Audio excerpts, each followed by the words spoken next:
The Prince of Discs is the airy part of Earth, and for Crowley it is the element, this is the point where the Earth becomes intelligent.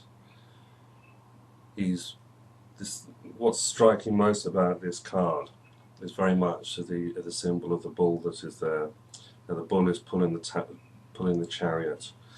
Crowley says in the Book of Thoth that he's lightly armoured, but of course the prince is actually shown naked here, as are all the princes in the Thoth Tarot, despite his description of the armour.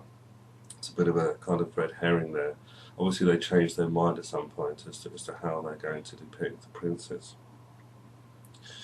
Now, on the head of his crown, he also has a bull, and he's pulled by a bull. So there's a strong Taurian kind of feeling with this card, and this goes with the fact that this card rules the 21st degree of Aries to the 20th degree of Taurus.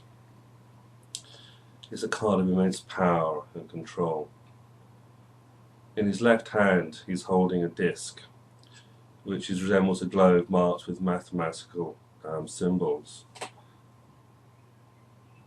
This implies the planning involved in agriculture. In his right hand, he holds an orb scepter, which is a symbol of the great work accomplished. His function is to bring forth from the material of the element that vegetation which is the sustenance of the spirit itself.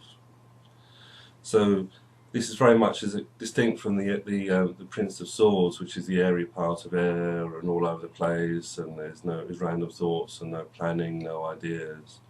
Here we have the energy of the mind brought to bear to manifest and create things. This is why it's to do with the great work.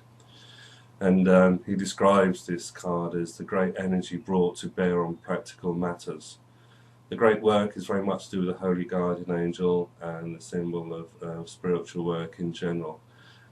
There's no real difference, interestingly, between whether the card is strongly aspected or weakly aspected. It's pretty much the same picture. This card is also the card of initiation. Crowley talks about the Christian mystics and the Book of the Law as well. He says that this is the horse house of Venus. The Book of Law asserts the perfection of the universe and its pantheistic conception of all possibilities are equal in value. Each and every point or event is a play of Nuit, as it is written in the books of wisdom or folly. By nothing, let there be no difference made among you between any one thing and any other thing, for thereby there cometh hurt. But whoso availeth in this, let him be the chief of all.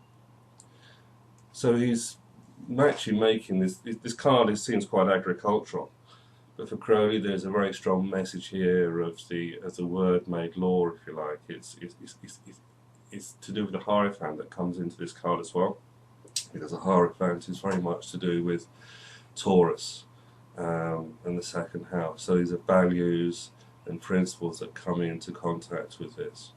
So with this card, if you really want to make your plans happen, because agriculture is by definition you plant the seeds in the spring and you have to wait until the summer or the autumn for the fruits to manifest.